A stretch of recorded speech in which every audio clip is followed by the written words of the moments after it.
আজ আপনাদেরকে আমি এমন একটি জায়গায় নিয়ে যাব যেখানে আপনার দাদা গিয়েছে, আপনার বাবা গিয়েছে এবং আপনিও প্রতিনিয়ত যেয়ে থাকেন। তো মাত্র সেখান থেকে আসলেন আমাদের মেহেদি ভাই এবং শাহরিয়া মেশিন।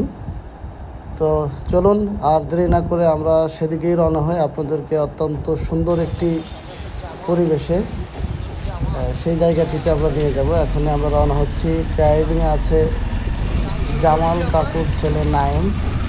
তো পড়া টান শুরু করছি ইতিমধ্যেই গাড়ি 35-এ। তো আমরা সামনে গেলেই পাবো বাটা সিগন্যাল। এরপরে আর আমাদের সেই স্থানে পৌঁছাতে মাত্র 1 থেকে 2 মিনিটের মতো লাগবে। তো কষ্ট করে আমাদের সাথেই থাকুন। আমরা মেন রোডে আছি, বৃষ্টির ভিতরে ড্রাইভিং স্পিডটা একটু বেশি। আমাদের জন্য সবাই দোয়া করেন, যে যেভাবে পারেন দোয়া করেন। আমরা রানিংয়ে মেন রোডে চলে এসেছি।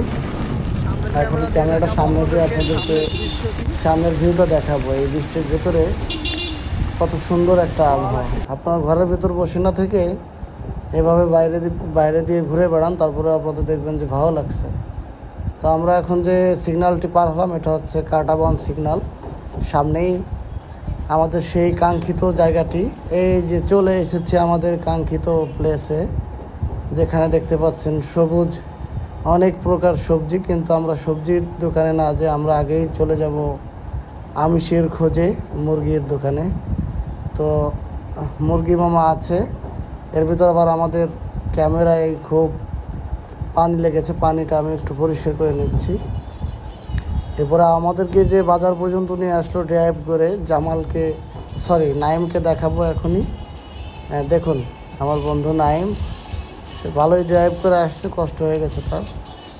এখন আমরা আমাদের মুরগির দোকানে যাব। এই যে মুরগি চলে এসেছে। আমরা একটা দেশি কক মুরগি নিয়ে নিলাম। এটা বাসায় নিয়ে ভালো একটা রেসিপি হবে। আঙ্কেল আবার আমাকে চেনে অলরেডি, দেখেই বলতেছে ছোট পিস হবে, তাই না? আমি বললাম জি জি জি, ছোট ছোট পিস করে দেন। তো আঙ্কেল মুরগিগুলো পিস করে দিল। এরপরে বাসায় নিয়ে চলে আসলাম।